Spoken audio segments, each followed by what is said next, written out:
Hello दोस्तों, मेरा नाम है सचिन नेगी। आज मैं आपको कक्षा 10 का एक्सरसाइज 6.4 का क्वेश्चन नंबर 2 कराऊंगा।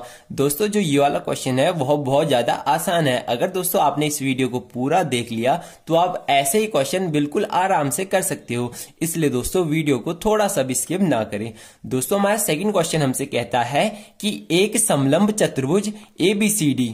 अब समलंब कहते किसे हैं? तो दोस्तों मैं आपको बता दूं कि ऐसा चतुर्भुज जिसकी केवल आमने सामने की भुजाएं समांतर हो उसे समलंब चतुर्भुज कहते हैं। यानी ऐसा चतुर्भुज जिसकी आमने सामने की भुजाएं समांतर हो उसे समलंब चतुर्भुज कहते हैं। ये हमारा एक समलंब चतुर्भुज है। क्योंकि इसकी आमने सामने की भुजाएं समांतर है इसलिए हम कह सकते हैं कि ये समलंब चतुर्भुज है। पर दोस्तों इसकी केवल एक ही साइड की भुजाएं समांतर होनी चाहिए। यानी इसी साइड की भुजाएं समांतर है पर इस साइड की भुजाएं समांतर नहीं होनी चाहिए, इसीलिए इसे समलंब चतुर्भुज हम कहेंगे। तो दोस्तों हमें क्वेश्चन में दिया है कि एक समलंब चतुर्भुज ABCD जिसमें AB समांतर है DC के विकर्ण परस्पर O बिंदु पर प्रतिच्छेद करते हैं। यदि दोस्तों AB इक्वल टू 2CD हो तो त्रिभुजों AOB और COD के क्षेत्रफलों का अनुपात ज्ञात कीजिए। यानी दोस्तों हमें क्वेश्चन में दिया है कि हमारे पास एक समलंब चतुर्भुज है। यानी जैसे ये हमारे पास एक समलंब चतुर्भुज है और हमारे पास समलंब चतुर्भुज है दोस्तों आपका ABC और D। और दोस्तों हमें दिया है कि जिसमें AB है दोस्तों वह CD के समांतर है। समांतर कहने का मतलब यह है दोस्तों, अगर हम इस वाली रेखा को आगे तक बढ़ाते जाएं या हम पीछे की ओर बढ़ाते जाएं इन दोनों रेखाओं को, तो ये दोनों रेखाएं कभी भी नहीं मिल सकती। इसलिए हम कह सकते हैं कि ये दोनों रेखाएं समांतर है। अब हमें दोस्तों दिया है कि AB समांतर है DC के और जो इनके विकर्ण परस्पर O बिंदु पर प्रतिच्छेद करते हैं। यानी हमारे पास एक चतुर्भुज है तो हमारे पास विकर्ण भी होंगे। अगर हमारे पास दोस्तों विकर्ण है तो विकर्ण एक दूसरे को प्रतिच्छेद भी करेंगे। अगर दोस्तों ये विकर्ण एक दूसरे को प्रतिच्छेद करते हैं तो ये O बिंदु पर एक दूसरे को प्रतिच्छेद करते हैं। अब हमने दोस्तों निकालना है कि तो त्रिभुजों AOB, जो हमारा त्रिभुज AOB है दोस्तों और COD है दोस्तों, उनके हमें क्षेत्रफलों का अनुपात निकालना है। यानी इस वाले क्षेत्रफल और इस वाले क्षेत्रफल का क्या अनुपात है। अब हम दोस्तों इस क्वेश्चन को करेंगे। पहले दोस्तों हम इसका अच्छे से एक चित्र बना लेते हैं। दोस्तों आपको क्वेश्चन में चित्र नहीं दिया होगा, आपको क्वेश्चन को खुद पढ़ के चित्र बनाना पड़ेगा। इसलिए दोस्तों मैं ज्यादा फोकस आपको चित्र बनाने पे कर रहा हूं, क्योंकि बहुत सारे बच्चे चित्र में ही कंफ्यूज होते हैं। अगर उनका चित्र ही गलत हो जाता है फिर उनका पूरा क्वेश्चन गलत हो जाता है। अब मैं दोस्तों इसी चित्र को यहां पे भी बना लेता हूं। तो दोस्तों मैंने एक समलंब चतुर्भुज बनाया। तब तक दोस्तों आप वीडियो को लाइक, कमेंट, सब्सक्राइब कर सकते हो। दोस्तों ये हमारा समलंब चतुर्भुज बन चुका है। समलंब चतुर्भुज यानी जिसकी आमने सामने की भुजाएं समांतर हो। केवल एक आमने सामने की भुजाएं समांतर हो। जैसे ये वाली भुजा इसके समांतर है पर ये इसकी समांतर नहीं है। अब हम इनका नाम भी लिख लेते हैं A, B और C और D। अगर दोस्तों आपने A, B और यहां पे C और D लिखा तो आपका क्वेश्चन गलत हो जाएगा। जिस क्रम में हमें क्वेश्चन में दिया है हमें उसी क्रम में लिखना पड़ता है। अब हम दोस्तों इसके विकर्ण भी बनाते हैं। तो हमने ये वाला विकर्ण बनाया और इसी प्रकार दोस्तों दूसरा वाला विकर्ण भी बनाया। अब हमें दोस्तों क्वेश्चन में दिया है कि जहां पे दोनों विकर्ण प्रतिच्छेद करते हैं वह बिंदु है O। यानी ये दोनों विकर्ण यहां पे प्रतिच्छेद करते हैं। अब हम दोस्तों इसी चित्र के बारे में लिखेंगे। यानी हमने इसे सॉल्व करना है, तो सॉल्व करने के लिए हमें कुछ फॉर्मेटों का यूज करना पड़ता है। तो हमारा नंबर 1 आएगा दोस्तों दिया है, और दिया है में दोस्तों हम इस चित्र के बारे में ही लिखते हैं। यानी आप ये समझ लो कि क्वेश्चन में सिद्ध करने वाले को छोड़कर बाकी जितनी भी चीजें होती है दोस्तों उसे हम दिया है में लिखते हैं।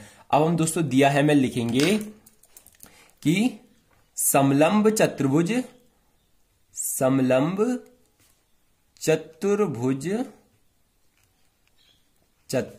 ABCD के विकर्ण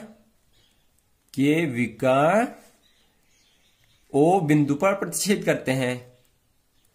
O बिंदु पर प्रतिच्छेद करते हैं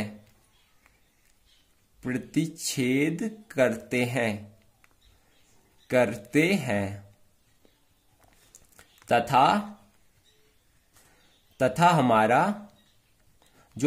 AB समांतर है दोस्तों CD के, यानी AB वाली भुजा DC के समांतर है। अब हमारे दोस्तों दूसरी हेडिंग आती है सिद्ध करना है। अब हमने किसे सिद्ध करना है या हमने किसको ज्ञात करना है? तो दोस्तों हम यहां से लिखेंगे ज्ञात करना है।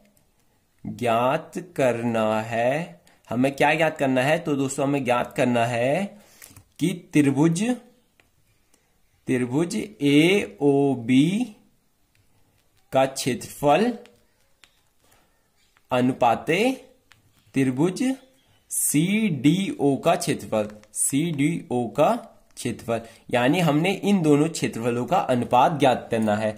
अब दोस्तों हमारी तीसरी हेडिंग रचना की आती है, पर दोस्तों इनका अनुपात ज्ञात करने के लिए हमें इस चित्र में कोई और फेरबदल करने की आवश्यकता नहीं है, इसलिए दोस्तों हम रचना को छोड़ देंगे और सीधा अपनी अगली वाली हेडिंग पे चले जाएंगे जिसे हम कहते हैं प्रमाण की।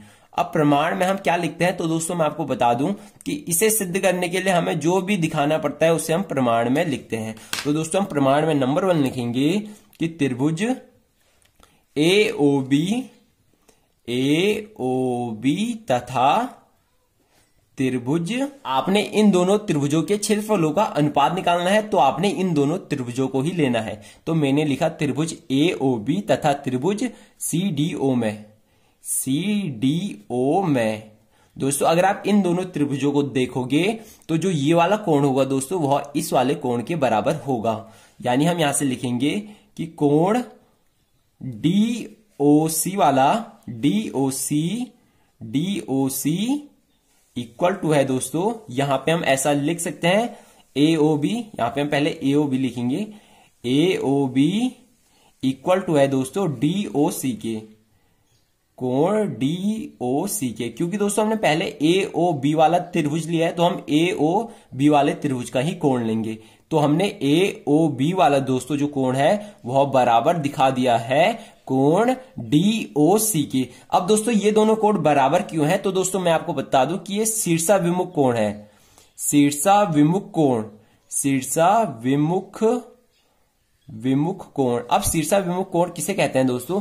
अगर हमारी दो सीधी रेखाएं एक दूसरे को प्रतिच्छेद करती हैं तो जितने डिग्री का ये वाला कोण बनता है उतने ही डिग्री का ये वाला कोण बनता है, और जितने डिग्री का ये वाला कोण बनता है उतने ही डिग्री का ये वाला कोण बनता है। आप दोस्तों इसे चेक भी कर सकते हो, आपने दो रेखाएं खींचनी है, फिर आप चेक करोगे तो आपका ये वाला कोण इसके बराबर होगा और ये वाला कोण इसके बराबर होगा, इसलिए दोस्तों ये दोनों कोण हमारे बराबर होंगे। अब हम दोस्तों यहां से और लिखेंगे कि जो कोण ये वाला है दोस्तों ए वाला OAB वाला, हम इसे लिख सकते हैं OAB वाला दोस्तों वह बराबर है कोण ये वाले कोण के DCO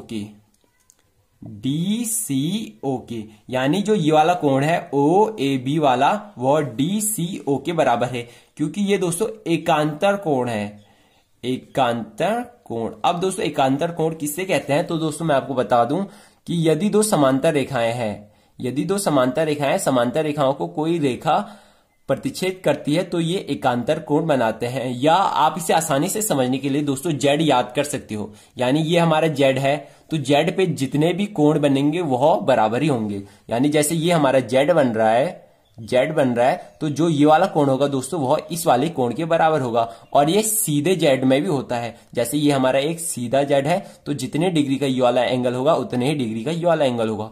पर दोस्तों इसमें आपको हमेशा एक बात ध्यान रखना है कि जो ये वाली रेखा है वह इस वाली रेखा के समांतर होनी चाहिए, जैसे हमारी ये वाली रेखा इस वाली रेखा के समांतर है तभी जो ये वाला कोण है वह इस वाले कोण के बराबर होगा Z में, और इसी प्रकार दोस्तों हमारा जो ये वाला कोण है वह इस वाले कोण के बराबर होगा। यहां से हम दोस्तों लिख सकते हैं कि कोण ABO दोस्तों बराबर है इस वाले कोण के, तो हम लिखेंगे कोण ODC के, क्योंकि ये भी एकांतर कोण है, एकांतर कोण। अब हमारे दोस्तों आ चुका है कि इन दोनों त्रिभुजों में तीनों कोण आपस में बराबर हैं, इसलिए दोस्तों हम यहां से लिखेंगे कि एंगल समरूपता से दोस्तों ये एंगल समरूपता हमसे ये कहता है कि यदि दो त्रिभुजों में दोनों त्रिभुजों के तीनों कोण आपस में बराबर हो, इसलिए वो दोनों त्रिभुज समरूप होते हैं। इसलिए दोस्तों हमारा यहां से आ चुका है कि जो त्रिभुज AOB है दोस्तों वह समरूप है त्रिभुज CDO के, यानी हमारा जो ये वाला त्रिभुज है दोस्तों वह इस वाले त्रिभुज के समरूप आ चुका है।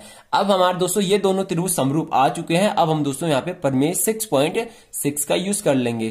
प्रमेय 6.6 का यूज कर लेंगे। तो दोस्तों प्रमेय 6.6 हमसे कहता है कि यदि दो त्रिभुज समरूप होते हैं, यदि दो त्रिभुज समरूप होते हैं तो उन दोनों त्रिभुजों के क्षेत्रफलों का अनुपात, उन दोनों त्रिभुजों के क्षेत्रफलों का अनुपात उन त्रिभुजों की संगत भुजाओं के अनुपात के वर्ग के बराबर होता है। यानी प्रमेय 6.6 से हमारा आता है कि त्रिभुज AOB का क्षेत्रफल, AOB का क्षेत्रफल अपॉन त्रिभुज CDO का क्षेत्रफल, CDO का क्षेत्रफल, O का क्षेत्रफल इनकी संगत भुजाओं के अनुपात के वर्ग के बराबर होता है। तो इस वाली भुजा की संगत भुजा ये है, इस वाली भुजा की संगत भुजा ये है। तो हम यहां से लिख सकते हैं कि AB अपॉन CD का वर्ग। यानी यदि दो त्रिभुज समरूप होते हैं तो उन दोनों त्रिभुजों के क्षेत्रफलों का अनुपात उनकी संगत भुजाओं के अनुपात के वर्ग के बराबर होता है। यह हमसे प्रमेय 6.6 कहता है। अब हम दोस्तों यहां से लिख लेंगे कि त्रिभुज AOB का क्षेत्रफल, AOB का क्षेत्रफल अपॉन त्रिभुज CDO का क्षेत्रफल, CDO का क्षेत्रफल इक्वल टू है दोस्तों AB। और हमें दोस्तों क्वेश्चन में साफ साफ दिया है कि AB जो है वह 2CD के बराबर है। अब हम दोस्तों AB की जगह पे 2CD लिख लेंगे। तो हमारा आता है 2CD और नीचे हमारा आता है CD का स्क्वायर। यहां से हमारा दोस्तों CD से CD कट जाएगा और हमारा ऊपर बचेगा 2 और नीचे बचेगा 1 का स्क्वायर। यहां से हमारा दोस्तों आता है कि त्रिभुज AOB का क्षेत्रफल, यानी मैं लिख लेता हूं त्रिभुज AOB का क्षेत्रफल अपॉन त्रिभुज CDO का क्षेत्रफल, CDO का क्षेत्रफल 2 का स्क्वायर होगा दोस्तों 4 और 1 का स्क्वायर होगा दोस्तों 1। इसलिए दोस्तों हम यहां से इन्हें ऐसा भी लिख सकते हैं कि त्रिभुज AOB का क्षेत्रफल, AOB का क्षेत्रफल अनुपाते त्रिभुज CDO का क्षेत्रफल, CDO का क्षेत्रफल इक्वल टू दोस्तों 4 अनुपाते 1। इसलिए दोस्तों इन दोनों त्रिभुजों के क्षेत्रफलों का जो अनुपात है वो है 4 अनुपाते 1। अब हम दोस्तों क्वेश्चन को एक बार और देखेंगे कि आखिर हमने इस क्वेश्चन में किया क्या। तो दोस्तों हमें क्वेश्चन में दिया है कि हमारे पास ABCD एक समलंब है जिसके जो विकर्ण है वह O पर प्रतिच्छेद करते हैं, और हमें दिया है कि AB का मान है वह 2CD के बराबर है। अब हमने दोस्तों एक ये वाले त्रिभुज का और ये वाले त्रिभुजों का क्षेत्रफलों का अनुपात निकालना है। तो दोस्तों हमें इसे ज्ञात करना है। तो दोस्तों हमने प्रमाण में लिखा कि त्रिभुज AOB तथा त्रिभुज ODC में, तो दोस्तों ये वाला एंगल इसके बराबर है और जो ये वाला एंगल है वो इसके बराबर है और ये वाला एंगल इसके बराबर है। इसलिए दोस्तों एंगल समरूपता से ये दोनों त्रिभुज जो हैं वह समरूप है। अब हमने दोस्तों यहाँ पे प्रमेय 6.6 का यूज किया। प्रमेय 6.6 हमसे कहता है कि यदि दो त्रिभुज समरूप होते हैं तो उन दोनों त्रिभुजों के क्षेत्रफलों का जो अनुपात होता है वह उनके संगत भुजाओं के अनुपात के वर्ग के बराबर होता है। इसलिए दोस्तों हमने यहां से इसे लिखा। अब हमारे दोस्तों AB की वैल्यू है 2CD, तो हमने यहाँ पे 2CD लिखा। तो CD से CD कटा, हमारा आया 2/1। 2 का स्क्वायर होता है 4 और 1 का स्क्वायर होता है 1। यहां से हमारा दोस्तों इन क्षेत्रफलों का जो अनुपात है वह आता है 4 अनुपाते 1। दोस्तों आपको यह वीडियो कैसी लगी कमेंट बॉक्स में जरूर बताएं। अगर आपको इस वीडियो से रिलेटेड कोई भी डाउट हो तो कमेंट बॉक्स में जरूर पूछें, हमें आपके कमेंट का इंतजार होगा। और ऐसे ही और वीडियो पाने के लिए चैनल को सब्सक्राइब जरूर करें और बेल नोटिफिकेशन को ऑल पर सेट करना ना भूलें ताकि मेरे द्वारा आने वाली एक भी वीडियो मिस ना हो। Thank you, have a nice day.